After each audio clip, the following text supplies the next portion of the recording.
Hey guys, in this one we're going to be talking about Gazelem. Gazelem is mentioned in Alma 37, verse 23.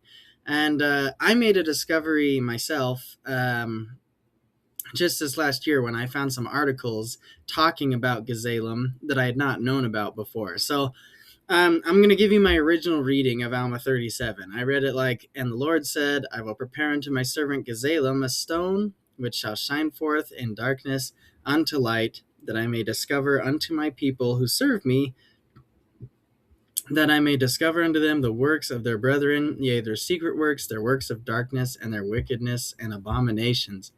You can see here, I tagged this back in January. I don't know why I tagged it back in January. It's been tagged a lot longer than that. But I tagged it as strange scripture stuff. Um, anyway, uh, so I was like, who is Gazelem? Who is this? Who is Gazelem? And what is this stone? Do we have do we know who Gazelem is? Is Gazelem Joseph Smith? Um, that's kind of in my mind. I was just like, oh, that must just be another name for Joseph Smith because, he's the only servant I'm aware of that was translating ancient people's works. Or it could be like one of the Nephite prophets or something who was, discovering the secret combinations with Gazelem. Their name was Gazelem. Um. Anyway, um, so I started reading the Saints books, and I got to this is chapter 3. Oh shoot! 1 second. All right, so this is chapter 3, plates of gold.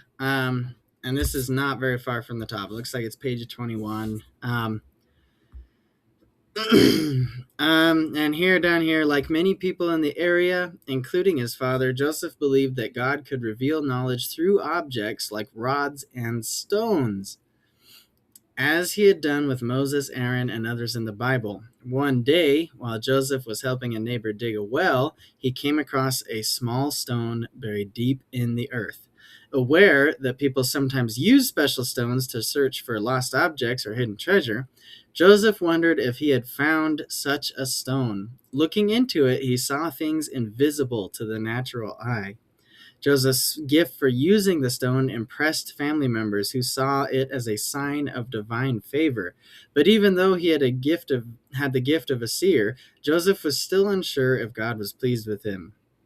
Anyway, the rest of that paragraph is pretty important, but we're talking about the stone. So he found a stone while digging a well, which is interesting. Late this is where I made a crazy connection as I came across this article titled "The Miraculous Translation of the Book of Mormon." And down here, we have President Woodruff. So this is Wilford Woodruff described how Joseph Smith found this particular seer stone named Gazelem buried underground. The seer stone known as Gazelem was shown of the Lord to the prophet Joseph Smith to be some 30 feet underground, and which he obtained by digging under the pretense of excavating for a well. Through that separate seer stone is less though that separate seer stone is less well known by many members than the stones found in the box with the gold plates. President Woodruff revered it as sacred. The day after he dedicated the Manti, Utah temple, he wrote in his journal that he consecrated upon the altar the seer's stone that Joseph found by revelation some 30 feet under the earth. So this is where this is where it gets interesting, because according to Wilford Woodruff, the rock is named Gazelem, not the servant.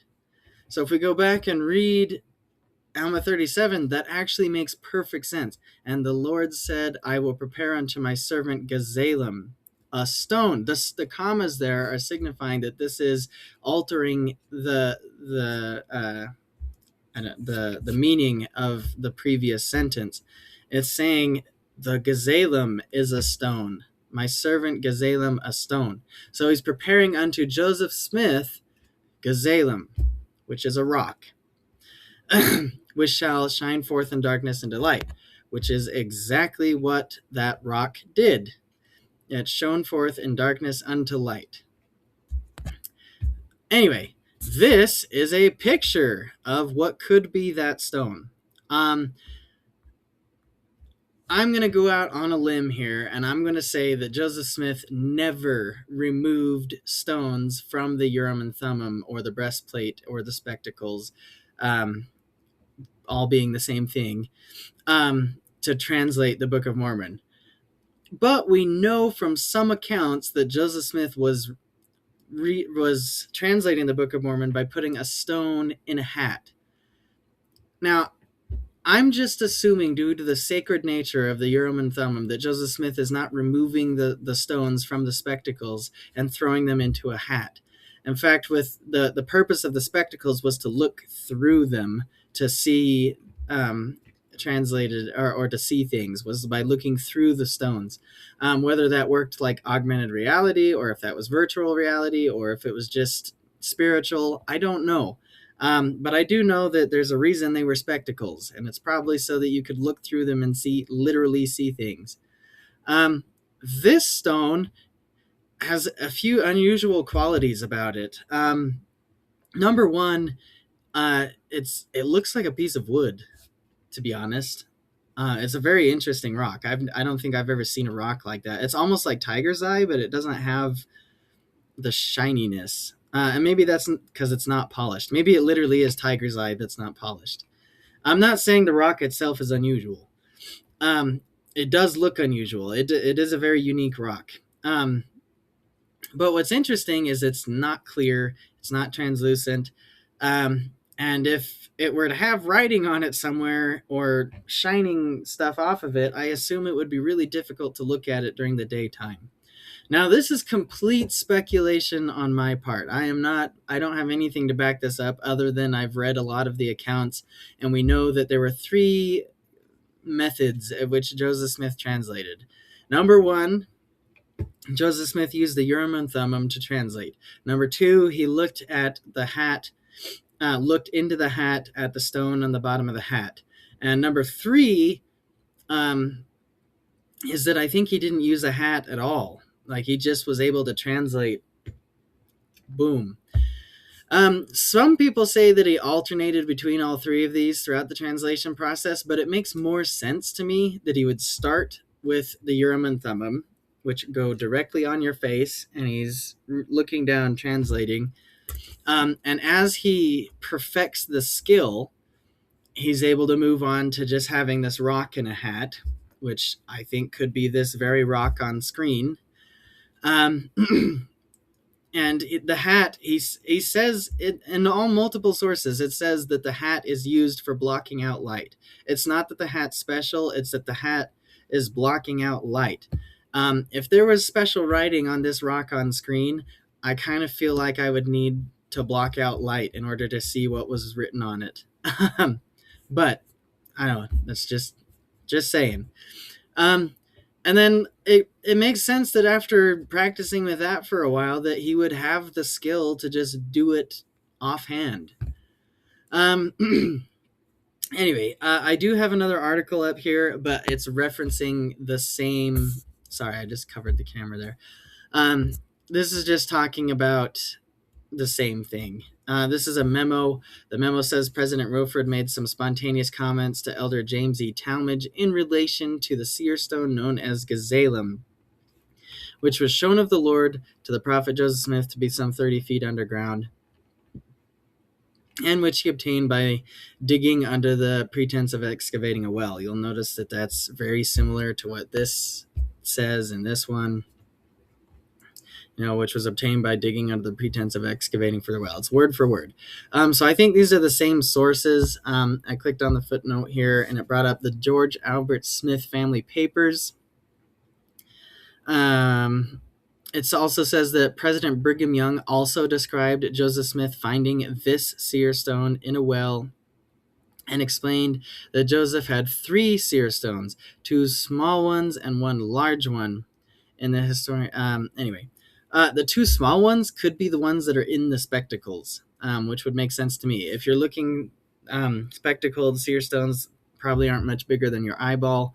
Because they're spectacles. Like it's not like he's got these giant rocks on his face. Um, I know a lot of people have theorized that the seer stones in the Urim and Thummim are possibly like the rocks that Jared, the brother of Jared, had that he had for his barges. It's possible, but the Lord seems to have seer stones all over the place. Um, anyway, so this was super fascinating to me. I know this isn't a super long episode. Some of you are probably grateful for that, I would guess. But yeah, I think that this very rock right here is not only the rock that Joseph Smith was using in the hat, but this rock has a name. And this rock is named Gazelem. Which, let's moving back to Alma 37. I will prepare under my servant Gazelem a stone. We see the name Gazelem is referring to the rock, not to the servant. And we see over here that Wilford Woodruff says that the rock that Joseph Smith pulled out of the well was known as Gazelem. So it took me a long time to discover this information, and it really isn't that much information. So, I mean, if anyone has any more information on this, I'd be really interested to learn about it, of course, from a verified source. And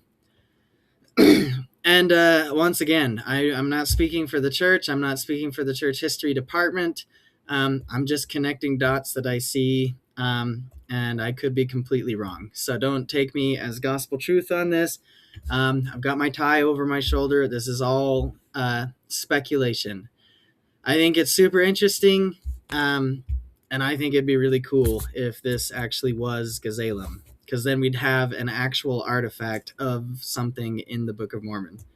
Although it's not really a direct artifact, because as you see in this scripture, they don't actually have the rock. They just know that the Lord is preparing it. And also, it's just kind of cool that the Lord names rocks. Anyway, I hope this helps. I don't see how it would with your spiritual progression, but I hope this helps you be interested in the gospel. And we'll see you guys in the next one.